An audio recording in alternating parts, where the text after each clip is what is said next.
அனைத்து உரிமை குரல் நண்பர்களுக்கும் வணக்கம். நேரடியாக தேர்தல் அரசியல்ல நடிகர் விஜய் பாத்தீங்கன்னா இறங்க போறாரு அப்படின்றதுக்கு பல உதாரணங்கள் நடந்துட்டு தான் இருக்கு. இந்த சூழல்ல விஜயுடைய ஆதரவு யாருக்கா இருக்கும் அப்படின்ற ஒரு அதிர்ச்சி தகவலை தான் பாத்தீங்கன்னா அவருடைய தந்தையான எஸ் சந்திரசேகர் சொல்லியிருக்காரு.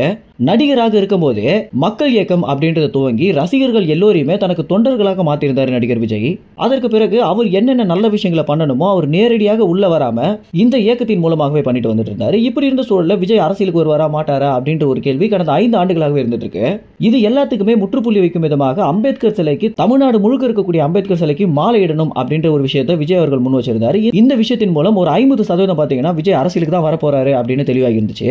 அதனைத் தொடர்ந்து நிவாரண உதவி, மாணவர்களுக்கு கல்வி வளாகம் அப்படின்னு ஏகப்பட்ட விஷயங்களை அடுக்கடுக்காக பண்ணிட்டு வந்துட்டு விஜயோடைய இந்த பயணம் அப்படின்றது அரசியல்ல தான் முடிய போகுது அப்படின்றது இறுதியாக பாத்தீங்கன்னா இந்த தூத்துக்குடியில நிவாரண நிதி வழங்கும் போது தெளிவாகி இருந்துச்சு.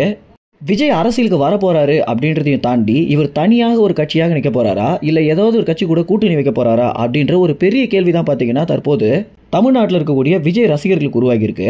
இந்த சூழல்ல விஜயுடைய தந்தையான எஸ் சந்திரசேகர் பாத்தீங்கன்னா விஜயுடைய ஆதரவு அப்படின்றது எனக்கு தெரிஞ்ச வரைக்கும் நாம் தமிழ் கட்சியின் தலைமை ஒருங்கிணைப்பாளரான சீமானவருக்கு தான் இருக்கு அப்படின்றத சொல்லியிருக்காரு.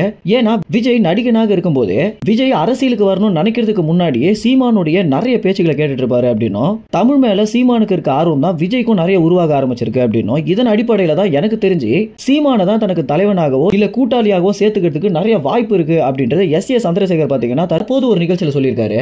இந்த நிகழ்ச்சியில நிறைய யூடியூப் சேனல்களை அனுமதிக்காத ஒரு காரணம் தான் இந்த ஒரு தகவல் இன்னும் வெளியாக இருந்துட்டு இருக்கு. ஆனா நமக்கு தெரிஞ்ச ஒரு சில சோர்ஸ் மூலமாக இந்த தகவல் பாத்தீங்கன்னா நமக்கு கிடைச்சிருக்கு. இந்த ஒரு வீடியோ ஆனது இந்த வாரத்துக்குள்ள வெளியாகும் அப்படின்னு எதிர்பார்க்கப்படுது. இந்த வீடியோ வெளியான பிறகு இந்த தகவல் குறித்த முழு விவரங்களையும் நாங்க வீடியோட இணைப்போம். விஜயுடைய அரசியல் பயணம் அப்படின்றது வெற்றி அடையிறதுக்கு நிறைய வாய்ப்புகள் இருக்கு அப்படின்னு தான் தமிழ்நாட்டில் இருக்கக்கூடிய முன்னணி அரசியல் விமர்சகர்கள் சொல்லியிருக்காங்க. இதற்கு முதல் முக்கிய காரணமே என்ன அப்படின்னா திமுக கட்சி மேல ஏற்பட்டிருக்க அதிருப்தி அப்படின்னு சொல்லலாம். திமுக கட்சிக்கு மாற்றாக நாம் தமிழ் கட்சி வருமா இல்ல விஜயோட கட்சி வருமா அப்படின்னு ஒரு விமர்சனம் இருந்துட்டே தான் இருந்துட்டு இருக்கு. இந்த சூழல்ல எஸ் சந்திரசேகர் சொல்லியிருக்கக்கூடிய விஷயம் அப்படின்றது விஜய் ரசிகர்களும் சரி நாம் தமிழ் கட்சியுடைய தொண்டர்களையும் சரி ஒரு குழப்பம் அடையக்கூடிய விஷயமாகவே இருக்கு அப்படின்னு சொல்லலாம். மேலும் இந்த தகவல் குறித்து முழு விவரங்களை தெரிஞ்சுக்கணும் அப்படின்னா நம்ம உரிமை குரல் சேனலை சப்ஸ்கிரைப் செய்யுங்க. நன்றி, வணக்கம்.